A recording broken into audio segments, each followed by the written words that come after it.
Last week, remember, a Supreme Court judge publicly attacked a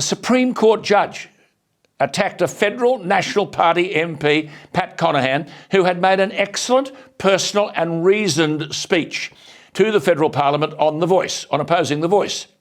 Janet Albrechtsen, a splendid writer and a lawyer, asked what causes, quote, apparently rational people to lose all objectivity, wallow in sentimentality and engage in irrational overreach, unquote. Well, it's worse than that. This is a judge, you see, of the Supreme Court of New South Wales, as Janet writes, adding a dose of emotional abuse and accusing this MP of, quote, depths of paternalism and racism that oozes from your words.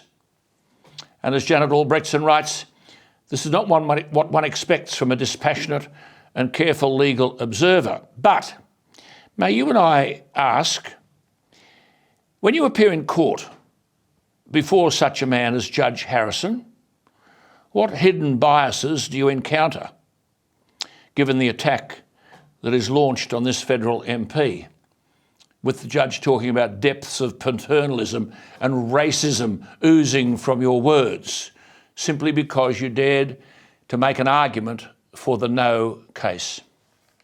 Then you've got this corporate guru, Michael Chaney, saying, if you vote no, you'll betray the Australian people. So presumably, when the distinguished constitutional lawyers like the late David Jackson and the former High Court Justice Ian Callanan expressed constitutional doubt about The Voice, they too, are they, betraying the Australian people?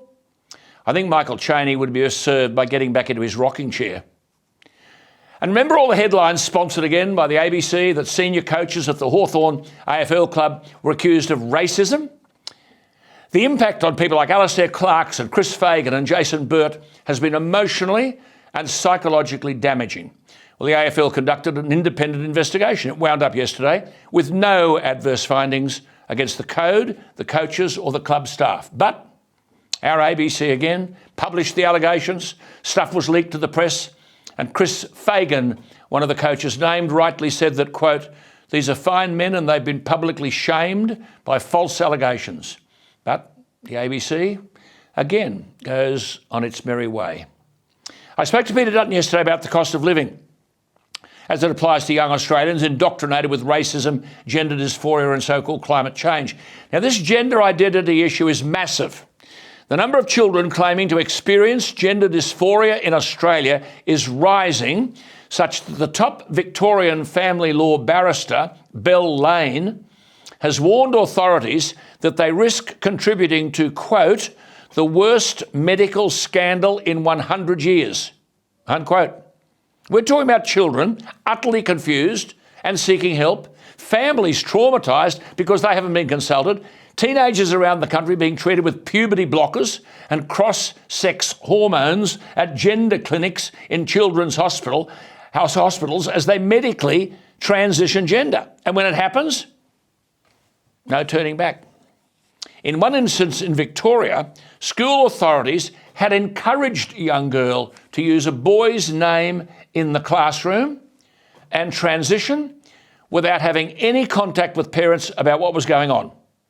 A culture of secrecy, coupled to a lack of transparency. Children and parents in distress.